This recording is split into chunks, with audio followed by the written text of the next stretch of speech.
Hello everyone. Village accountant ಎಕ್ಸಾಮಿನ important topic Karnataka ರಾಜ್ಯದ ಆಡಳಿತದ ವಿಭಾಗ.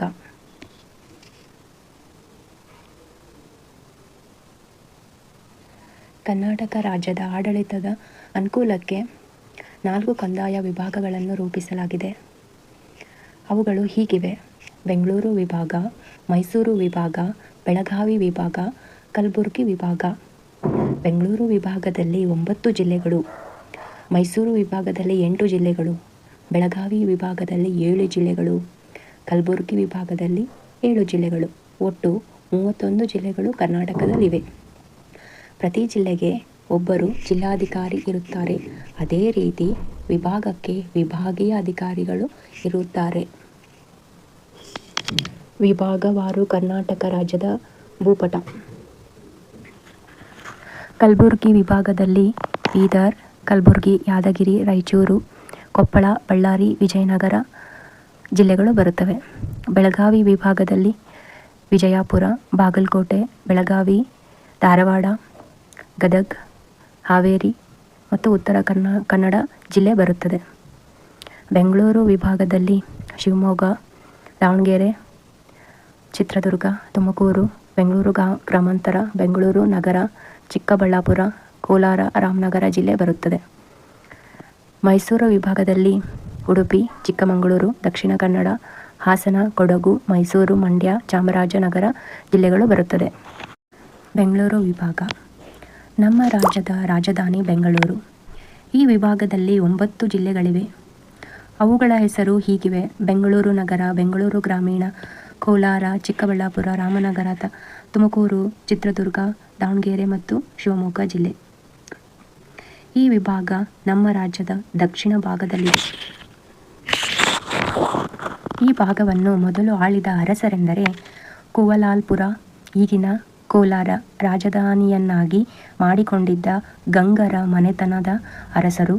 ಅವರ ಆಳಿದ ಮೇಲೆ ಈ ಪ್ರದೇಶವು ಚೋಳರ, ಹೊಯ್ಸಳರು, ವಿಜಯನಗರ ಮರಾಠರು, ಮೈಸೂರು ಒಡೆಯರು ಮತ್ತು ವಿಜಯಪುರದ ಆದಿಲ್ಶಾಹಿ ಮನೆತನದ ಅರಸರಿಗೆ ಆಳ್ವಿಕೆಗೆ ಒಳಗಾಗಿತ್ತು.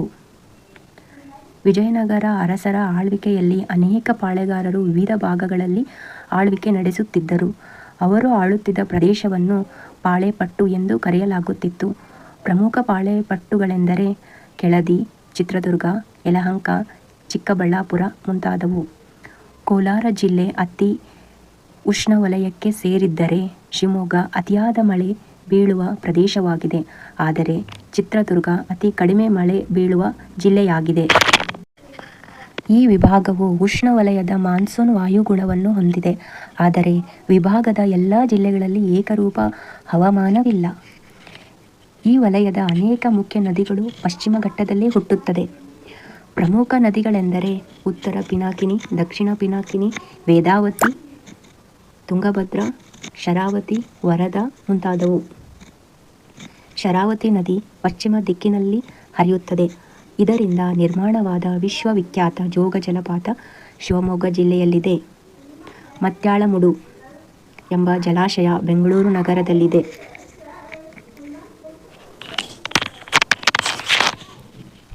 ಮಾರ್ಕೋನಹಳ್ಳಿ ಜಲಾಶಯ ತುಮಕೂರು ಜಿಲ್ಲೆಯಲ್ಲಿದೆ.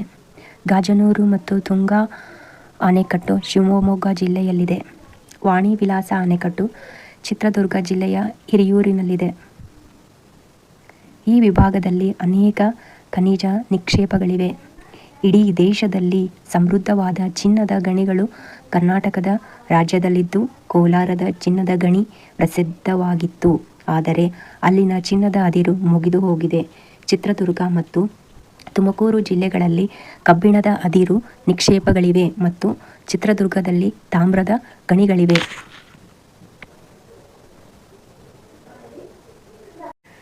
ಬೆಂಗಳೂರು ವಿಭಾಗದ ಶಿವಮೊಗ್ಗ ಜಿಲ್ಲೆಯಲ್ಲಿ ದಟ್ಟ ಅರಣ್ಯವಿದೆ. ಸಹ್ಯಾದ್ರಿ ಪರ್ವತ ಶ್ರೇಣಿಯು ಶಿವಮೊಗ್ಗ ಜಿಲ್ಲೆಯ ಗಡಿಭಾಗದಲ್ಲಿ ಹಾದು ಹೋಗುತ್ತದೆ. ಈ ವಿಭಾಗದಲ್ಲಿರುವ ಅತಿ ಎತ್ತರದ ಬೆಟ್ಟವೆಂದರೆ ಚಿತ್ರದುರ್ಗ ಜಿಲ್ಲೆಯಲ್ಲಿರುವ ಹಾಲುರಾಮೇಶ್ವರ ಗುಡ್ಡ. ಇತರೆ ಪ್ರಸಿದ್ಧ ಗುಡ್ಡಗಳೆಂದರೆ ಕವಲೇದುರ್ಗ, ಚಂದ್ರಗುತ್ತಿ, ಕೊಡಚಾದ್ರಿ, ನಂದಿದುರ್ಗ ಇತ್ಯಾದಿ.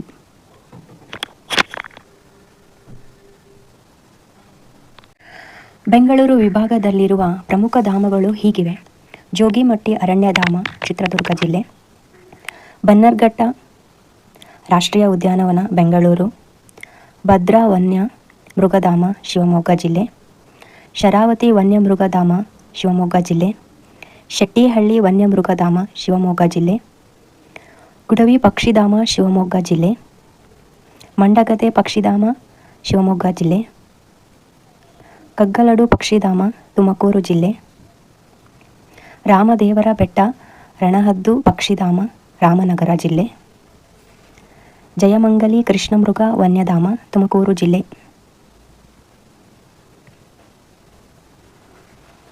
ಬನ್ನರ್ಘಟ್ಟ ವನ್ಯಮೃಗಧಾಮ, ಬೆಂಗಳೂರು.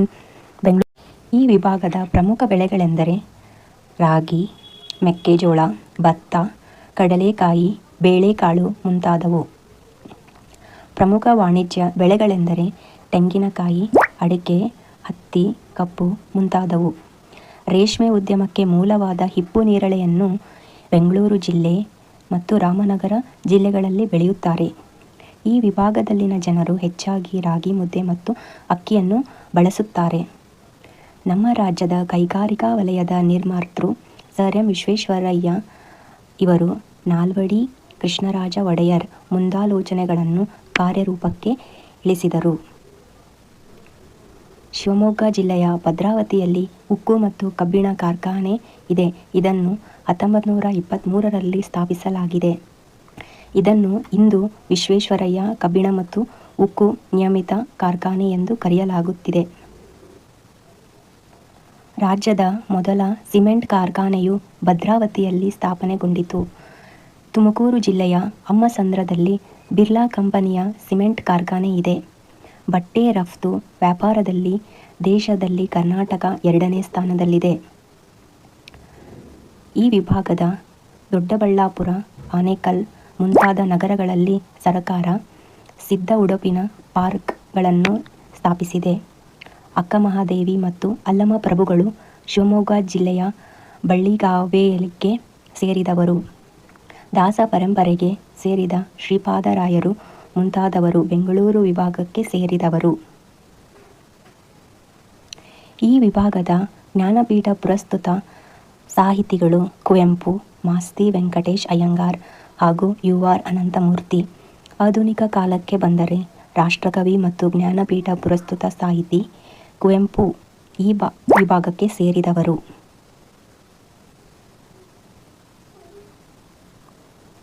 ಗುಬ್ಬಿ ವೀರಣ್ಣನವರು ಈ ವಿಭಾಗಕ್ಕೆ ಸೇರಿದವರು.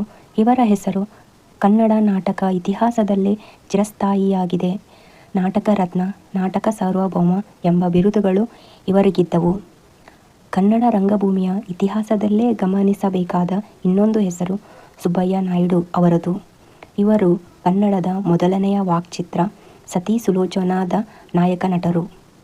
ಕಲ್ಚರ್ಡ್ ಕಮೆಡಿಯನ್ ಎಂಬ ಹೆಸರು ಮಾಡಿದ ಹಿರಣ್ಣಯ್ಯ ಮತ್ತು ಅವರ ಪುತ್ರ ಮಾಸ್ಟರ್ ಹಿರಣ್ಣಯ್ಯ ಅವರು ರಂಗಭೂಮಿಗೆ ಕೊಡುಗೆ ಅಪಾರ. ನೃತ್ಯ ಲೋಕಕ್ಕೆ ಅಪಾರ ಕಾಣಿಕೆ ನೀಡಿರುವ ಶ್ರೀಮತಿ ಮಾಯಾರಾವ್ ಬೆಂಗಳೂರಿನವರು. ಬೆಂಗಳೂರು ಈಗ ಚಿತ್ರೋದ್ಯಮದ ಪ್ರಮುಖ ಕೇಂದ್ರವಾಗಿದೆ. ನಟರಾದ ಡಾಕ್ಟರ್ ರಾಜ್ಕುಮಾರ್, ಡಾಕ್ಟರ್ ವಿಷ್ಣುವರ್ಧನ್, ಶಂಕರ್ನಾಗ್, ಅಂಬರೀಶ್ ಮುಂತಾದವರು ಈ ರಂಗದ ಬೆಳವಣಿಗೆಗೆ ಕಾರಣರಾಗಿದ್ದಾರೆ.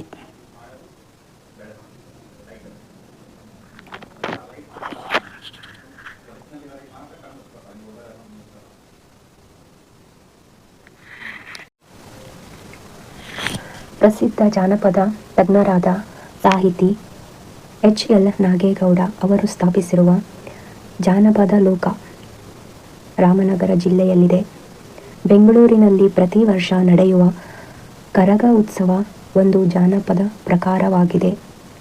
ದಕ್ಷಿಣ ಕರ್ನಾಟಕದಲ್ಲಿ ಪ್ರಸಿದ್ಧವಾದ ಸೋಮನ ಕುಣಿತ ಮತ್ತೊಂದು ಜಾನಪದ ಪ್ರದರ್ಶನ ಕಲೆಯಾಗಿದೆ. ಈ ವಿಭಾಗಕ್ಕೆ ವಿಶೇಷವಾದ ಜಾನಪದ ನಾಟಕವೆಂದರೆ ಮೂಡಲಪಾಯ ಯಕ್ಷಗಾನ, ಗಾರುಡಿ ಕುಣಿತ, ಡೊಳ್ಳು ಕುಣಿತ, ಕಂಸಾಳೆ ಕುಣಿತ ಮುಂತಾದವು ಜಾನಪದ ಕಲೆಯಾಗಿದೆ. ಚಿತ್ರಕಲೆಗೆ ಆರ್. ಎಸ್. ನಾಯ್ಡು, ರುಮಾಲೆ ಚನ್ನಬಸಯ್ಯ, ವೆಂಕಟಪ್ಪ ಮುಂತಾದವರು ಕೊಡುಗೆ ಅನನ್ಯ. ಭಾರತ ರತ್ನ ಪ್ರಶಸ್ತಿ ಪಡೆದ ಇಬ್ಬರು ಈ ವಿಭಾಗದ ಕೋಲಾರದ ಜಿಲ್ಲೆಗೆ ಸೇರಿದವರು. ಅವರಲ್ಲಿ ಒಬ್ಬರು ಸರ್ ಎಂ ವಿಶ್ವೇಶ್ವರಯ್ಯ ಮತ್ತು ಮತ್ತೊಬ್ಬರು ವಿಜ್ಞಾನಿ CNR ರಾವ್. ನೊಬೆಲ್ ಪ್ರಶಸ್ತಿ ಪಡೆದ ಸರ್ CV ರಮನ್ ಅವರು ಬೆಂಗಳೂರಿನಲ್ಲಿ ಸಂಶೋಧನೆ ನಡೆಸಿದ್ದರು. ತುಮಕೂರಿನ ಸಿದ್ಧಗಂಗಾ ಮಠ, ಆದಿಚುಂಚನಗಿರಿ ಮಠ, ಚಿತ್ರದುರ್ಗದ ಮುರುಘರಾಜೇಂದ್ರ ಮಠ ಮತ್ತು ಸಿರಿಗೇರಿ ತರಳಬಾಳು ಮಠಗಳ ಶೈಕ್ಷಣಿಕ ಸೇವೆಯೂ ಅಪಾರ. ಕರ್ನಾಟಕದ ಏಕೀಕರಣ ರೂವಾರಿ ಕೆಂಗಲ್ ಹನುಮಂತಯ್ಯ ಅವರು ಈ ವಿಭಾಗಕ್ಕೆ ಸೇರಿದ್ದಾರೆ. ಅವರು ಮುಖ್ಯಮಂತ್ರಿಗಳಾಗಿದ್ದಾಗ ನಮ್ಮ ವಿಧಾನಸೌಧ ಕಟ್ಟಡ ನಿರ್ಮಾಣವಾಯಿತು. ಮತ್ತೊಬ್ಬ ಏಕೀಕರಣ ಹೋರಾಟಗಾರ S ನಿಜಲಿಂಗಪ್ಪ ಅವರು ಮುಖ್ಯಮಂತ್ರಿಗಳಾಗಿ ರಾಜ್ಯ ನಿರ್ಮಾಣ ಕಾರ್ಯಗಳಲ್ಲಿ ಕೈಗೊಂಡರು.